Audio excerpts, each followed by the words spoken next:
Muy buenos días, bienvenidos a este tiempo devocional, tu palabra para encontrar el camino. Hoy es 5 de mayo del 2022 y vamos a continuar con la lectura cronológica de la Biblia. Hoy corresponde leer Salmos 139, 145, 148 y 150. Salmos 139, 145, 148 y 150.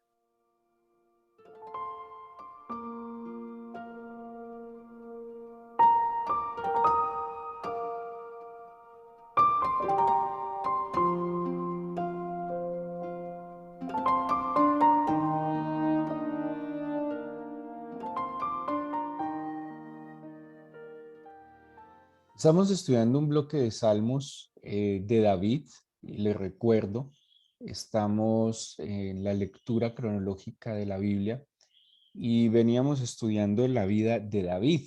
Al llegar a los últimos años de David, en que él ya se ha establecido y está pues en la narración que traemos, pues pronto a despedirse, ya ha colocado a su hijo, ha establecido todo lo necesario para la construcción del templo, da estructura el culto al Señor, dándole orden a los cantores, a los sacerdotes, dándole orden a todo lo que tiene que ver con la adoración, pues entra de manera muy especial allí que estudiemos los salmos.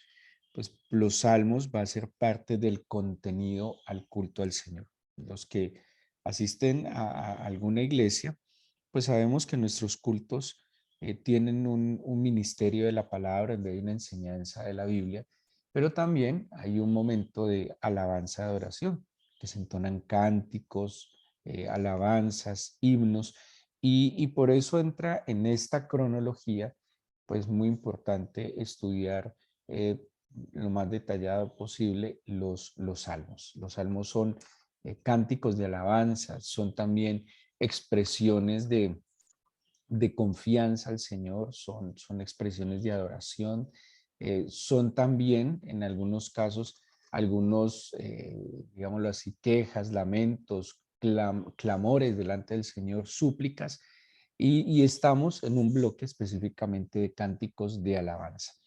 Hoy los salmos que tenemos son todos extraordinarios, inspiradores de muchas canciones modernas, son salmos bellísimos. Pero quisiera que nos centráramos en el Salmo 139. Es un salmo que algún comentarista judío decía que esta era la corona de los salmos. Así era la manera de él ver este Salmo 139. Este Salmo 139 nos muestra esencialmente tres atributos fundamentales del Señor: su omnisciencia, su omnipresencia e incluso su omnipotencia. Ahora, cuando nosotros pensamos en estos tres atributos divinos, cuando pensamos en omnisciencia, la sola palabra omni, que es un prefijo que denota totalidad o algo absoluto, pues se nos viene a la mente tal vez algo universal, ¿sí? Algo muy, muy, muy, muy grande que está mucho más allá de nosotros, que es mucho más lejano que nosotros, que es algo así como lo que tenga que ver con astros, con el universo, con leyes universales. Pero lo hermoso de este Salmo 139 es que estos atributos, como la omnisciencia, la omnipresencia, la omnipotencia del Señor, tienen que ver con cada uno de nosotros. Es extraordinario cómo el Todopoderoso, el Eterno, el que no puede ser contenido por el universo, que allí también se me viene a mi mente cuando Salomón está consagrando el templo, y había algo que admiraba y despertaba como mucho asombro en Salomón. Y él decía, listo, aquí ya tenemos esta casa que hemos edificado, esta casa que hemos construido, pero ¿cómo es posible que tú, que no puedes ser contenido por los cielos de los cielos, y así lo expresa Salomón, que ni el universo te puede contener, mucho menos, dice así, te va a contener esta casa que con amor hemos construido? Y ese era el asombro de Salomón, cómo el Dios Todopoderoso va a querer morar en una casa que en últimas sigue siendo pequeña, minúscula en comparación a su grandeza. Así es como el Señor también decide por su Espíritu Santo morar en nosotros como templos del Señor. Ahora, ¿cuánto más asombro debería haber en nuestras vidas? Si Salomón se asombraba, y eso que el templo que construyó Salomón en su momento era la gran construcción de no solo de la época, sino de su entorno. O sea, era algo que llamaba la atención. Acordémonos que la Biblia dice que venían de otras naciones incluso a ver el templo, se admiraban los diseños, los materiales, el tamaño seguramente, el orden, el sistema que ellos habían establecido en el culto. Ahora imagínense si Salomón se admira que el Todopoderoso quiera morar en una casa que era la casa. Ahora, ¿cuánto asombro debería despertar en nosotros que ese Dios eterno, grandioso Dios, eterno Dios, esté morando y haya querido morar en medio de nosotros, en cada uno de nosotros, como templos de su Espíritu Santo? Y es así entonces como este Salmo 139 de David está expresando el asombro y hay unas connotaciones de profundidad teológica impresionantes, pero que surgen en la experiencia personal de David con el Señor. Y acordémonos siempre que el cristianismo, que la fe no es una condición, no es una religión, es una relación. Y el éxito de caminar en fe es profundizar en esa relación. No se trata simplemente de continuar o seguir unos ritos, unas tradiciones, sino de establecer una relación personal, profunda, permanente, pero también perseverante. Es una relación que tiene que ser perseverante. De parte de Dios, sin duda alguna, pero es de parte de nosotros en que debemos perseverar. Entremos entonces en el Salmo 139. Y los primeros 5 versículos nos van a hablar de la omnisciencia de Dios. Todo lo conoce. Pero vuelvo y digo, David aterriza estos principios teológicos profundos, eternos de las virtudes, de los atributos divinos, lo aterriza en su propia experiencia. ¿Por qué el Señor es omnisciente? ¿Por qué el Señor lo conoce todo? Y vuelvo y digo, y no lo aleja de su propia experiencia, de su realidad. Y dice el versículo 1, oh Señor, tú me has examinado y me has conocido. Entonces, esto también es una declaración de fe muy bella de David, porque esta sola expresión está diciendo que el Señor no es para nada ajeno de la vida del Señor. Algo que es extraordinario en lo que el Señor Jesucristo nos enseña en la fe y es una fe personal. ¿Sí? El cristianismo no es una fe simplemente congregacional, es una fe personal. La congregación cumple el propósito de cuidarnos, ¿sí? Ese es el propósito de la congregación, de cuidarnos, de estimularnos, de respaldarnos, de acompañarnos en una fe que es personal, ¿sí? No es que simplemente yo voy porque el grupo va, no, es una fe personal. Y cuando hablamos y en la percepción que tiene David de esta relación personal, es que el Señor de manera individual y personal fija sus ojos en cada uno de nosotros. Yo creo que a veces tenemos y manejamos ciertos complejos de inferioridad respecto al Señor. A veces no creemos que somos lo suficientemente dignos para que Él fije sus ojos en nosotros. Y creemos que el Señor solo le habla a ciertos tipos de personas y creemos que el Señor solo le habla pues como, o que escucha a ciertos tipos de personas, ¿sí? Y nosotros mismos juzgamos, categorizamos cosas que tal vez ni nosotros podemos pues tenemos que categorizar.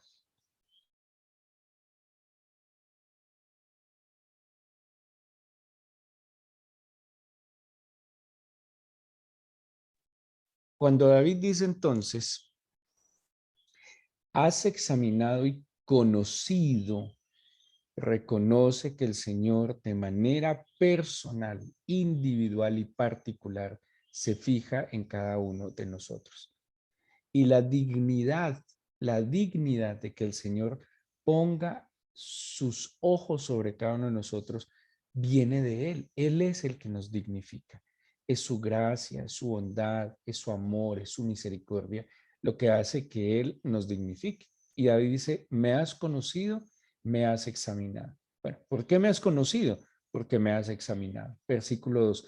Has conocido mi sentarme, mi levantarme.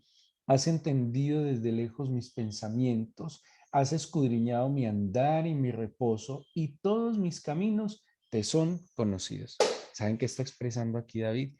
Que el Señor está presente y conoce la cotidianidad de David. Sí, aquí utiliza 4 verbos que resumen la cotidianidad de cada uno de nosotros. Primero, sentarnos, levantarnos, acostarnos y caminar. Eso es lo que en términos generales hacemos nosotros todos los días, todos los días. Y David está diciendo acá, tú conoces todo eso, estás presente en cada uno de estos pasos o procesos que vivo a diario. No soy ajeno a ti, no estoy lejano a ti. Tú eres consciente de mí. Esto es muy bello porque el Señor es consciente de nosotros. Ninguno de nosotros es descuidado por el Señor. Y hay algo que a mí me llama mucho la atención en el tiempo que yo he caminado con el Señor Jesús y es, por ejemplo, cuando Él pone cargas de oración en el corazón o en la mente de alguien. Cuando el Señor trae a nuestra mente a una persona en un momento dado, es porque el Señor mismo tiene presente a esas personas y nos está poniendo a nosotros carga de oración, de intercesión por ellos. Hasta en eso yo noto que nadie es ajeno del Señor. ¿Cómo coloca sentires? El Señor influye en el corazón. Lo que llaman las corazonadas, yo creo que el Señor influye en el corazón. E influye en el corazón cuando está atento a alguien, no sé, a alguien de la congregación que no ha vuelto, que no se sabe nada de ella, y el Señor empieza a colocar una carga de oración. Es porque está atento de manera individual a cada uno de sus hijos. Y dice el el versículo 3 4 del mismo Salmo 139, pues aún no está la palabra en mi lengua y he aquí, oh Señor, tú la sabes toda. Espectacular. Conoce tantas cosas el Señor que hasta las palabras que todavía no han salido de mi boca, Él las conoce. Ahora, si nosotros confiáramos más y tuviéramos la certeza de esto es como una declaración de fe de David, es como una declaración de confianza de David. Si tuviéramos muy presente cuántas cosas y de cuántos líos y de cuántas situaciones adversas nos hubiéramos guardado si hubiéramos confiado más en el Dios omnisciente, perdón, antes de abrir nuestra boca y decir lo que no debíamos. Pon guarda nuestra boca, dice la Biblia. El Señor conoce mis palabras y si él o las intenciones de mi corazón, y si Él las conoce, qué mejor que Él para que nos oriente a la hora de abrir nuestra boca. El Señor nos ha escudriñado, así que conoce también nuestros planes y proyectos y sabrá Él cuáles nos llevarán a feliz término y cuáles serán conforme a sus planes y propósitos y cuáles no. Ahora, el siguiente bloque de los versículos 6 al 12 nos habla de, del Dios omnipresente, del Dios que cuando hablamos de omni, ya les dije, tiene que ver con totalidad, con algo absoluto. Quiere decir de que además de que el Señor todo lo conoce, pero vuelvo y digo, respecto a mí y de todo, pero lo importante es el vínculo personal con el Señor. Él conoce todo de mí. Nada de lo mío le es oculto. Nada de lo mío le es ajeno. De manera especial el Señor puso su mirada en mí. Pero también respecto a mí, el Señor está en todos los lugares. Cuando alguna vez le escuchaba a alguien explicar sobre la omnipresencia del Señor y era y da una definición me parece a mí muy contundente, era: Dios está en todas partes y está todo, ¿sí? Ahora, alguien más decía: Dios está en todos y está todo, porque el Señor no simplemente hoy mora en lugares físicos, sino que el Señor mora en los corazones. Pero cuando hablamos de la omnipresencia de Dios, no es que el Señor esté en todas partes como dividido, como, digámoslo así, fragmentado, ¿sí? Como alguno tiene una oreja, alguno tiene un ojo, no. Él está en todas partes, no fragmentado, sino que está todo. Por eso viene omnipresente. La totalidad de lo que es el Señor está en todas partes. Espectacular.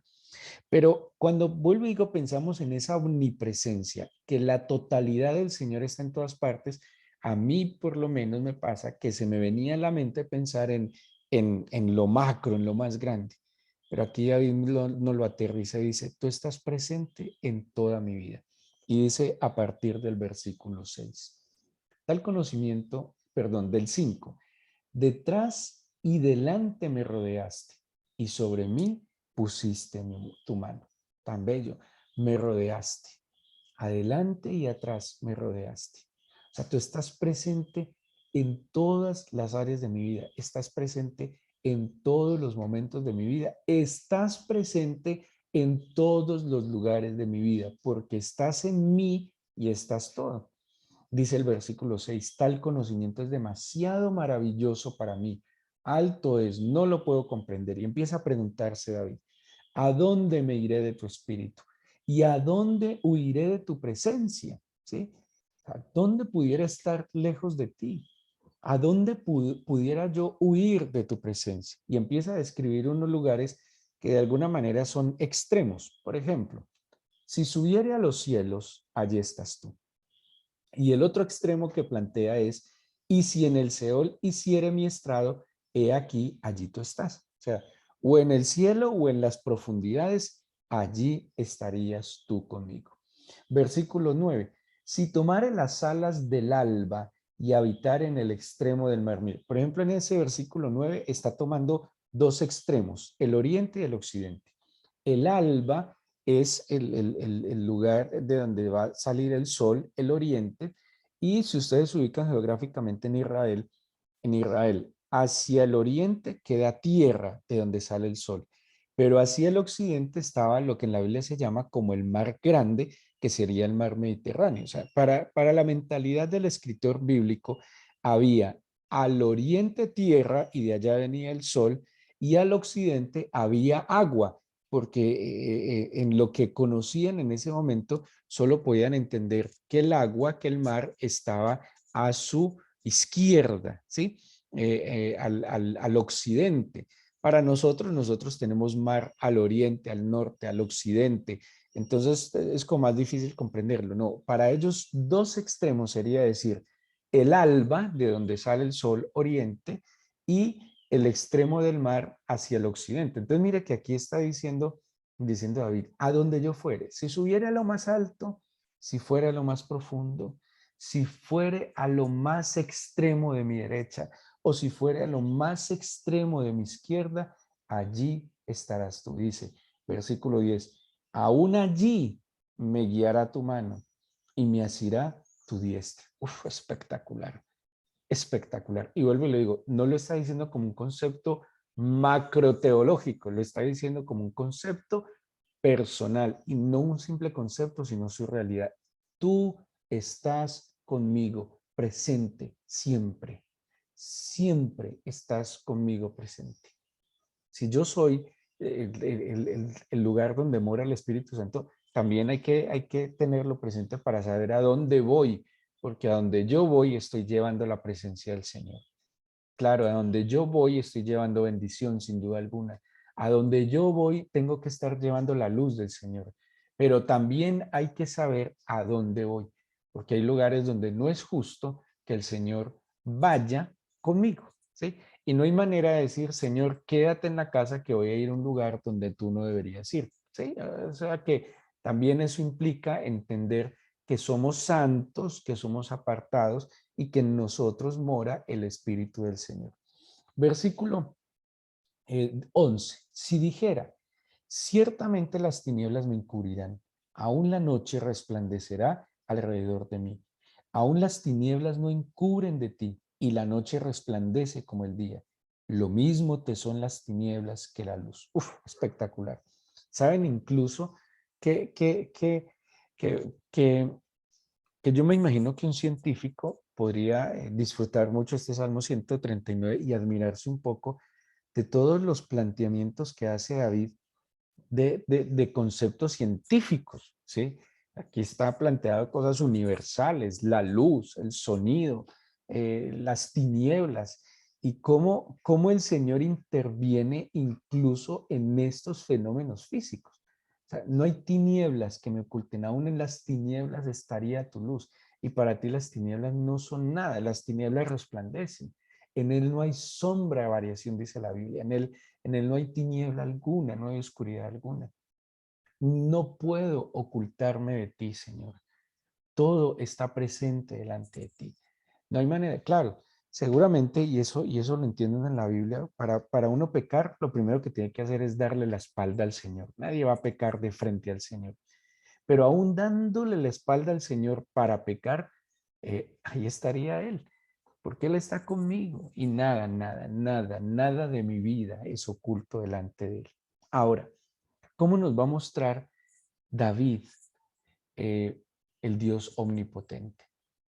Y seguramente cuando nosotros pensamos en el Dios omnipotente, pensamos en el mar que se abrió en dos, pensamos en cuándo se detuvo el sol en la época de Josué en Gabaón, pensamos seguramente en cómo el Señor creó los cielos, la tierra, las estrellas, cómo el Señor dividió las aguas de la tierra. Bueno, pensamos seguramente en todo eso, vuelvo y digo, todo lo que el Señor puede hacer macro. Pero mire cómo lo entiende David.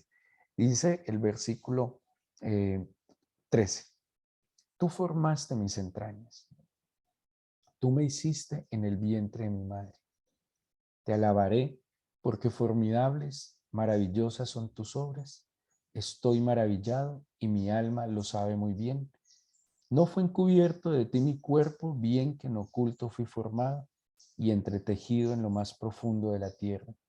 Versículo 16. Mi embrión vieron tus ojos. Y en tu libro estaban escritas todas aquellas cosas que fueron luego formadas sin faltar una de ellas. Yo quiero decirles que no me cabe a mí en la cabeza, no me cabe a mí en la cabeza que un creyente o alguien que en algún momento profese la fe en el Señor tenga algún estar a favor de alguien que apruebe el aborto. No me cabe en la cabeza.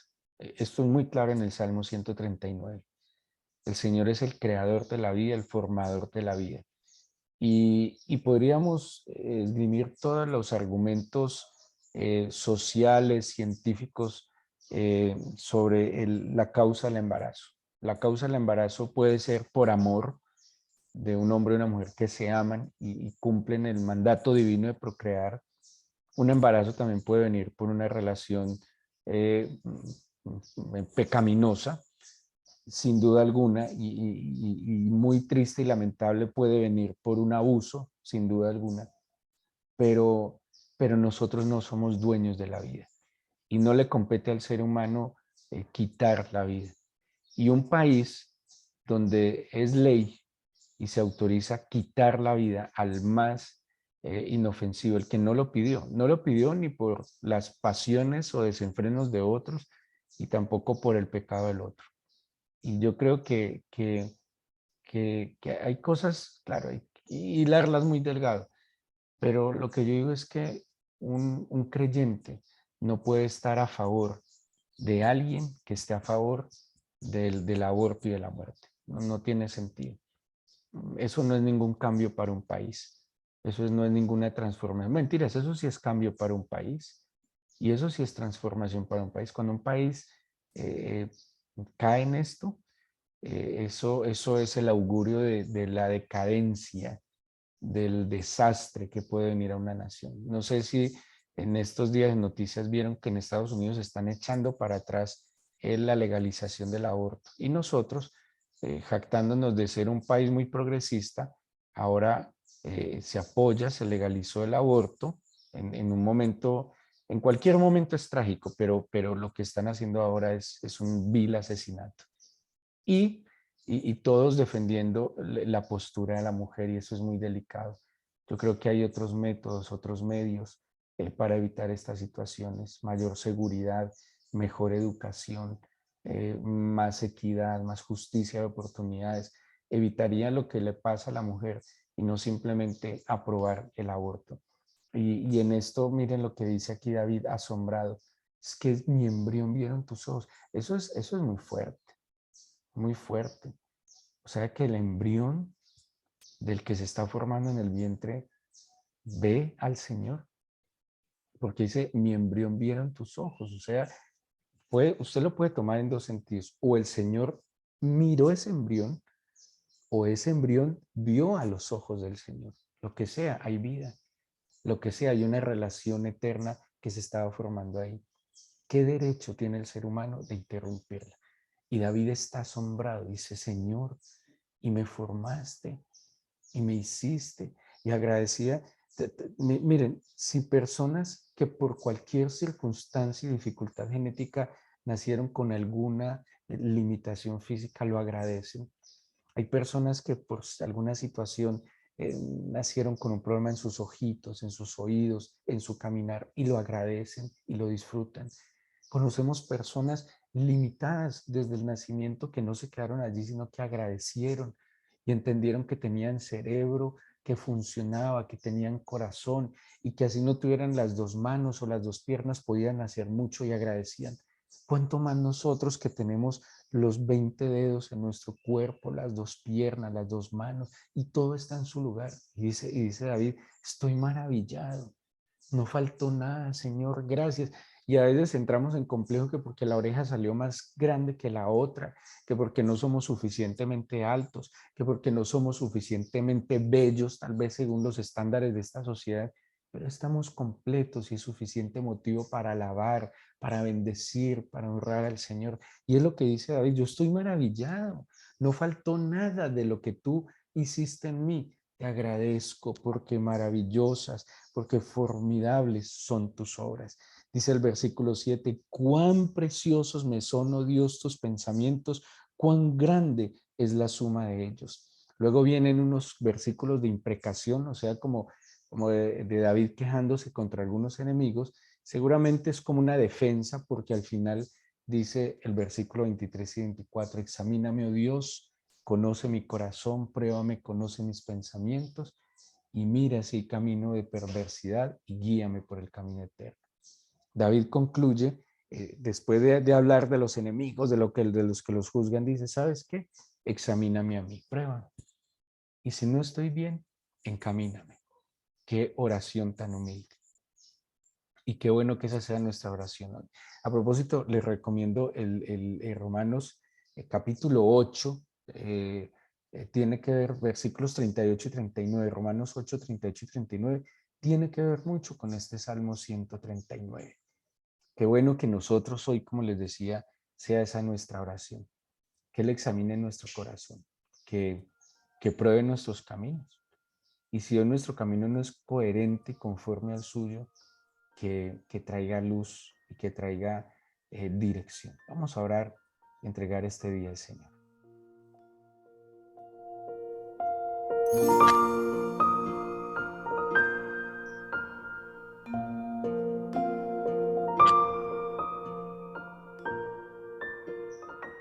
Mi amado Señor, y quisiera empezar esta oración como termina el Salmo 139. Examíname, oh Dios, conoce mi corazón, pruébame y conoce mis pensamientos. Y mira si hay en mí camino de perversidad y por favor, guíame en el camino eterno. Como tú conoces, Señor, mi sentar, mi levantar, como tú conoces cuando voy a descansar, cuando estoy en los caminos. Como tú conoces, Señor, aún mis palabras que todavía no han sido pronunciadas. como tú me rodeas y estás conmigo en todos los lugares. Señor, si tú hallas que hay ideas, pensamientos, sentimientos, actitudes, conductas que no son conforme a ti, a tu favor, a tanta bondad, te pido que me vuelvas al camino eterno, que me apartes del camino de perversidad y me guíes, Señor, por el camino de verdad, por el camino de la luz, Señor, y de tu amor.